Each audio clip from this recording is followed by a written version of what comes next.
नमस्कार, आदाब, सत श्री अकाल। मैं मनवीर राणा आज आपको जो सच्ची घटना सुनाने जा रहा हूँ वो उत्तर प्रदेश के एक जिले कासगंज की है। कासगंज का ही एक थाना लगता है सदर कोतवाली, उसी क्षेत्र का एक गांव है। यहाँ की रहने वाली एक लड़की है जिसकी उम्र लगभग 16 साल है। इसको एक लड़का पसंद करता है और ये लड़की भी उसको पसंद करती है, लेकिन दोनों की जातियां जो है वो अलग अलग बताई जाती हैं। फिर भी ये एक दूसरे के घर वालों से बात करते हैं, लड़का और लड़की, और घर वालों को मना लेते हैं और एक दूसरे के साथ जिंदगी बिताना चाहते हैं। हालांकि अभी इनकी शादी की उम्र नहीं थी, फिर भी 7 अप्रैल 2025 को इनकी सगाई हो जाती है और ये एक दूसरे के मंगेतर बन जाते हैं। अब चूंकि सगाई हो चुकी थी तो दोनों पे पहले जैसी पाबंदियां नहीं थी। 10 अप्रैल 2025 की बात है। लड़का अपनी बाइक उठाता है और लड़की को लेके कासगंज जाता है। वहां डीएसओ कार्यालय में उसे अपने राशन कार्ड का जो आवेदन है वो अप्लाई करना था। तो आवेदन करने में काफी टाइम लग जाता है और दोपहर हो जाती है। जब ये लोग अपने घर के तरफ आ रहे थे, लगभग 2:30 बजे की बात है, तो वहां एक हजारा नहर पड़ती है। वहां नदबई झाल के पास ये एक पेड़ के नीचे बैठ जाते हैं, कुछ खाते पीते हैं, क्योंकि दोनों की भी सगाई हुई थी, पहले से एक दूसरे को जानते थे। तो फिर ये फोटो खींचना शुरू कर देते हैं, एक दूसरे के साथ सेल्फी लेना शुरू कर देते हैं।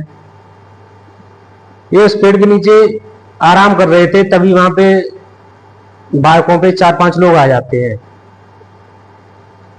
और वो लड़की और लड़के दोनों पे छींटाकशी करने लगते हैं। इसका लड़की विरोध करती है, लड़का भी विरोध करता है, लेकिन वो जो लड़के हैं विरोध करने के बावजूद भी उनकी हिम्मत कम नहीं होती है। वो और ज्यादा उन पे छींटाकशी करने लगते हैं और बदतमीजी करना शुरू कर देते हैं। लड़की और लड़का दोनों ने विरोध ज्यादा किया तो उन्होंने उसे पीटना शुरू कर दिया और कुछ लड़के और बुला लिए। जब कुछ लड़के और बुला लेते हैं और लड़के को एक तरफ जाके ले जाकर पीटते हैं और लड़की को दूसरी तरफ झाड़ियों में ले जाते हैं। लड़की को झाड़ी में ले जाकर उसके साथ सामूहिक बलात्कार जैसा घिनौना कृत्य करते हैं। लड़की चिल्ला रही है, चीख रही है, मना कर रही है। उधर जो उसका मंगेतर है लड़का, वो भी चीख चिल्ला रहा है, मना कर रहा है कि ऐसा मत करो, ऐसा मत करो, और वो दोनों रो रहे हैं। लेकिन वो जो लड़के हैं उनको जैसा अच्छा लग रहा है वो वैसा ही कर रहे हैं।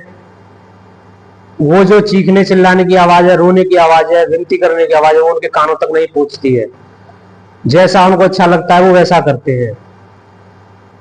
और हद तो तब हो जाती है जब वो लड़की के कान से बाल ही खींच लेते हैं। उसके पास जो पैसे थे, 5,000 रुपए बताए जा रहे हैं, वो छीन लेते हैं। जब ये सब कुछ हो जाता है तो लड़का उनसे जाने की अपील करता है, विनती करता है कि अब आप लोग यहां से चले जाइए। तो वो जो लड़के हैं वो लड़के से 50,000 रुपए की डिमांड करते हैं। लड़का बोलता है मेरे पास इतने पैसे नहीं है, मैं कहां से दूं आपको।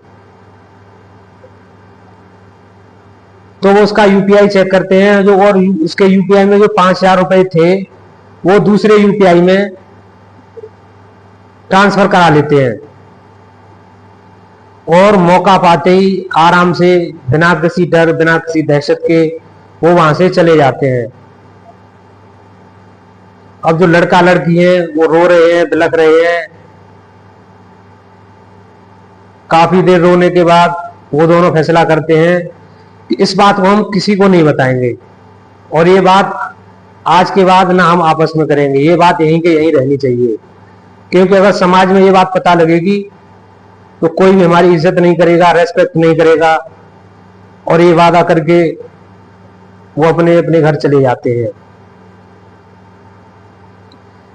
लड़की जब घर पहुंचती है तो वो काफी उदास हो जाती है। उसकी माँ पूछती है, बेटा क्या हुआ, इतनी उदास क्यों है? लड़की बोलती है, ऐसा कुछ नहीं है माँ, तुम्हें लग रहा है। लेकिन लड़की के दिमाग में वो सीन, वो दृश्य बार बार चल रहा था, जैसा कि उन लड़कों ने उसके मंगेतर और उसके साथ जो किया, मारपीट की, उसके साथ जो घिनौना कृत्य किया। वो लड़की उस दृश्य को जितना भूलने की कोशिश कर रही थी, उतना ही उसको और ज्यादा परेशान हो रही थी। और एक दो दिन बाद, यानी 11 तारीख होती है, 12 होती है, और उसकी तबीयत खराब होने लगती है। तो उसकी माँ पूछती है, बेटी जिस दिन से तू बाहर गई है उस दिन से तू उदास है, कुछ परेशान है, बात बता के बात क्या है? तो वो अपनी माँ को पूरी बात बताती है।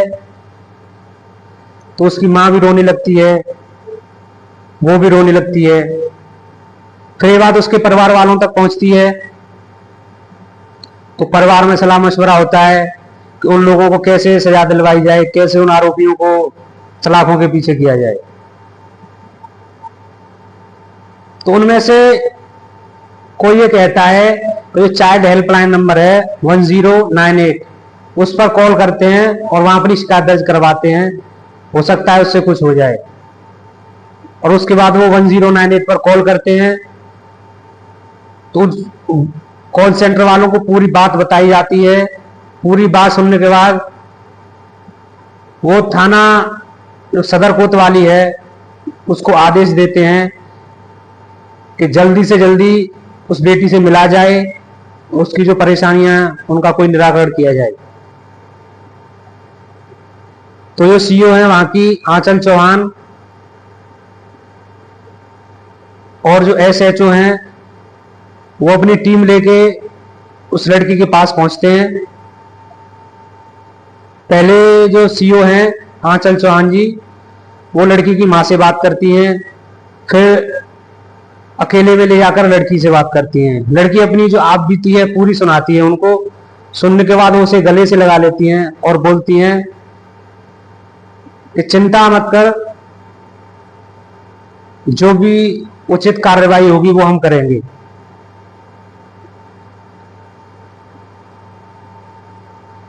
अब ये बात एसपी तक पहुंचती है और धीरे धीरे मुख्यमंत्री योगी आदित्यनाथ जी तक पहुंच जाती है। और ये खबर सोशल मीडिया पर वायरल होने लगती है। जब सोशल मीडिया पर ज्यादा वायरल होने लगती है तो लड़की की तहरीर के आधार पर एफआईआर दर्ज की जाती है और भारतीय न्याय संहिता की धारा 70/2, 308/5, 126/2, 351/2, 303/2 और पॉक्सो एक्ट से संबंधित धाराओं में मुकदमा दर्ज कर लिया जाता है।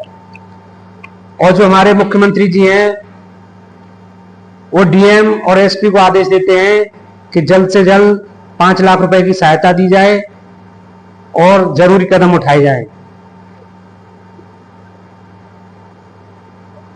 जब लड़की से पूछा जा रहा था कि कैसे हुआ, क्या हुआ, तो वो सिर्फ ये बता दी है, मुझे ये नहीं पता वो लड़के कौन थे, कहां से थे।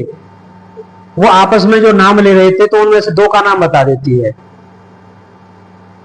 तो जो एफआईआर है वो 2 नामजद और 8 अज्ञात लोगों के खिलाफ दर्ज की जाती है। बाकी जो उन लड़कों ने, जो उसका मंगेतर था, उससे जो यूपीआई से पेमेंट लिया था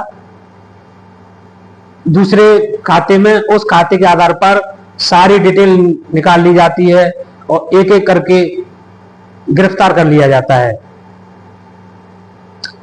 सबसे पहले जो गिरफ्तारी होती है वो अखिलेश प्रताप सिंह यानी एपीएस उर्फ गब्बर,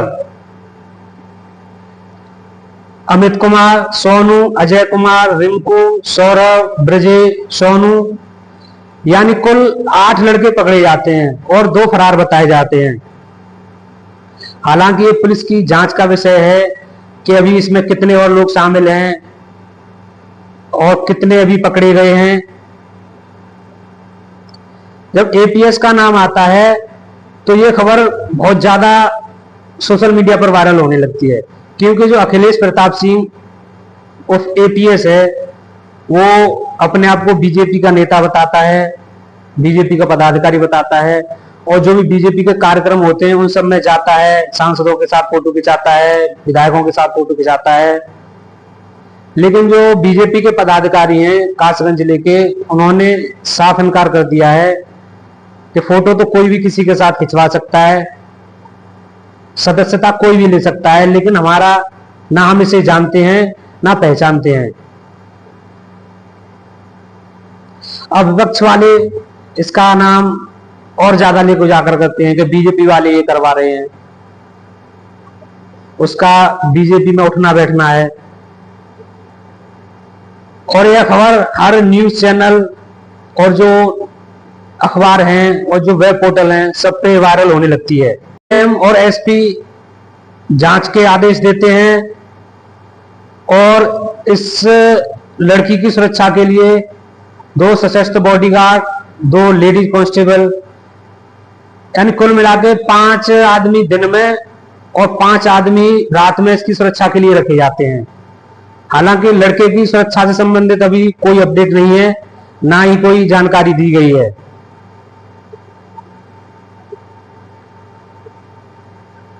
जो लड़की के जीवन में ये 7 तारीख का दिन था वो उसके लिए बहुत ज्यादा खुशी का दिन था, लेकिन जो 10 तारीख का दिन है उनके जीवन में वो दुख दर्द लेके आता है जिसे वो चाहकर भी नहीं मिटा सकते। अब हम कानून अपना काम कर रहा है और हम ये उम्मीद करेंगे कि कम समय में ज्यादा से ज्यादा सजा दी जाए, ताकि भविष्य में किसी के भी साथ बुरा ना हो और बुरा करने वालों के साथ बुरा नतीजा होता है। दोस्तों, इस घटनाक्रम को सुनाने का उद्देश्य किसी को ठेस पहुंचाना या किसी को आहत करना या किसी का दिल दुखाना नहीं है।